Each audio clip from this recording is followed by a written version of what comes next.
Hi to all, welcome back to my channel. ఎలా ఉన్నారండి? బాగున్నారా? నేను కూడా బాగున్నానండి. సో ఈరోజు వీడియో వచ్చేసి మిరపకాయ బజ్జీలు అనమాట. అది కూడా మేము ఇంట్లోనే రెడీ చేసినాం అనమాట. బయట లాగా కాకపోయినా తినే వరకైనా మంచిగా అయితే చేసుకున్నామండి. ఇక ఇట్లా చేసుకున్నాము, ఏమేమి వేసినామో అవన్నీ మీకు చూపిస్తా. తప్పకుండా వీడియో నచ్చితే లైక్ చేయండి.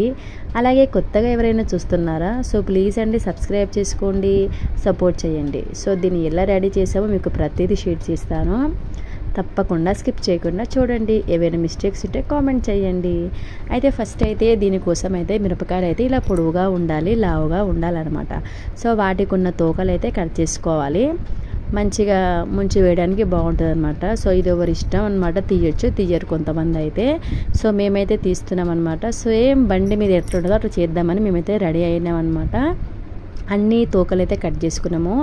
వాటి మూతలు అయితే కట్ చేయకండి, ముంచడానికి అవే కదా మెయిన్ మనకి, అంటే పట్టుకునే తొడమలన్నమాట. ఇక మధ్యలోకి మంచిగా చీల్చుకోవాలి ఇట్లా. సో లోపల ఉన్న విత్తలన్నీ తీసేయాలన్నమాట. సో ఇత్తులు తీస్తేనే మనకు బెటర్ అనమాట. కొంతమంది అట్లనే వేసుకుంటారు, ఎవరి కారం పట్టి వాళ్ళు అట్లా వేసుకుంటారు. సో మా ఇంట్లో చిన్నపిల్లలు ఉంటారు కాబట్టి మేమైతే ఇత్తులను తీసేసినాం అనమాట. తీసినాక రెడీ అయినాయి మిరపకాయలు. ఆ తర్వాత దానికి శనగపిండి కదా ఇంకా అస్సలైంది. శనగపిండి మధ్యలో పట్టుకొని అలా కొద్దిగా ఓమ, కొద్దిగా పసుపు, కొద్దిగా ధనియా పౌడరు, ఇంకా కొద్దిగా మసాలా, కొద్దిగా కారం పొడి, రుచికి సరిపడా ఉప్పు, ఇవన్నీ వేసుకున్నాం. మంచిగా కలుపుకున్నాం. ఇక బండి మీద ఆయన వేసాడో కానీ వేయడో కానీ మేమైతే వేసుకున్నాం అనమాట. ఇంకా పిండి మంచిగా వాటర్ పోసుకొని ఇట్లా గట్టిగా కలుపుకున్నాం పిండి. తర్వాత నూనె అయితే వేడి చేసుకున్నామండి. మంచిగా నూనె వేడైన తర్వాత ఒక్కొక్క బజ్జీ ముంచుకుంటా పిండిలా వేసినాం. ఇట్లా వేసే వీడియో పోయింది, ఇంకా అది లేదనమాట. అందుకనే మీకు అందరు తెలుసు కదా ఎట్లా వేస్తారో ఏం చేస్తారో. ఇక అన్నీ వేసినాక మంచిగా వేయాలన్నమాట. మిరపకాయ బజ్జీలు మీడియం మంట మీదనే వేయించుకోవాలి. అప్పుడే మనకు పిండి మంచిగా మెత్తగా ఉడుకుతుంది అనమాట.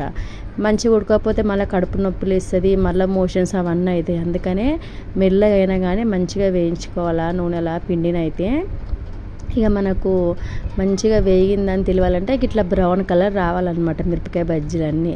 ఇట్లా మంచిగా వేగితేనే మనకు మిరపకాయ బజ్జీ లాగానే ఉంటుంది. అది కూడా బయట కూడా గట్లనే ఉంటాయి అన్నమాట. ఇక మంచిగా వేగినాక పక్కన పెట్టుకో, ఇట్లా పేపర్ వేసుకొని పెట్టుకుంటే ఆయిల్ అంతా సపరేట్ అయిపోతుంది. మంచిగా ఇట్లా అయిన తర్వాత దీంట్లోకి ఇంకేమైనా మసాలా యాడ్ చేయాలా అని చెప్పేసి మేము అనుకున్నాం అనమాట. సో ప్లేట్లు అన్నీ రెడీ పెట్టుకున్నాం మిరపకాయ బజ్జీలు.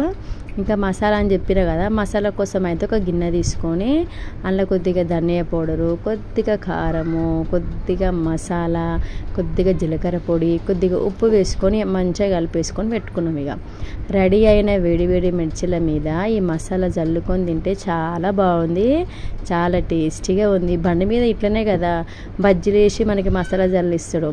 అందులోకి ఇంకోటి మర్చిపోయినమాట, అదే ఉల్లిగడ్డలు. ఉల్లిగడ్డ కూడా సన్నగా కోసుకొని ఇట్లా పక్కన పెట్టుకున్నాము. నేను కొత్తగా ట్రై చేస్తా అని చెప్పి ఒక మిరపకాయ తీసుకొని దాన్ని మత్తలకు చీల్చుకొని ఈ మంచిగా సన్నగా కోసినాం కదా ఉల్లిగడ్డలు, అవన్నీ మంచిగా అందులో మధ్యలో పెట్టేసుకొని ఇంకా రెడీ చేసిన మసాలా ఉంది కదా, ఆ మసాలా కూడా మంచిగా 2 సార్లు మంచిగా జల్లుకున్నా నేను. ఇంకా ఆ జల్లిన తర్వాత ఒక నిమ్మకాయ తీసుకొని దాన్ని కూడా మంచిగా వండుకున్నా. తింటుంటే పుల్ల పుల్లగా కారం కారంగా చాలా బాగుంది అసలు చెప్పాలంటే. కొంచెం పిండి మిగిలింది, పిండి ఎందుకు వేస్ట్ చేయాలని చెప్పేసి మేమైతే ఇక స్వీట్ బూందీ కాదు కారం బూందీ అనమాట. ఇక కారం బూందీ వేసుకుంటే అది కూడా మంచిగా అయింది. పిల్లలు అయితే మంచిగా తిన్నారు. ఇక మొత్తానికైతే మిరపకాయ బజ్జీలు అయితే చాలా అంటే చాలా టేస్టీగా అయినాయి అనమాట. మంచిగా ఆనియన్ పెట్టుకొని మసాలా జల్లుకొని తింటే సూపర్ టేస్టీగా ఉన్నాయన్నమాట. సో మీరు కూడా తప్పకుండా ట్రై చేయండి. వీడియో నచ్చితే అలాగే లైక్ చేయండి, ఒక కామెంట్ చేయండి, చాలా హ్యాపీగా ఫీల్ అవుతాను. థ్యాంక్ యూ ఫ్రెండ్స్, ఉంటాను. Bye bye.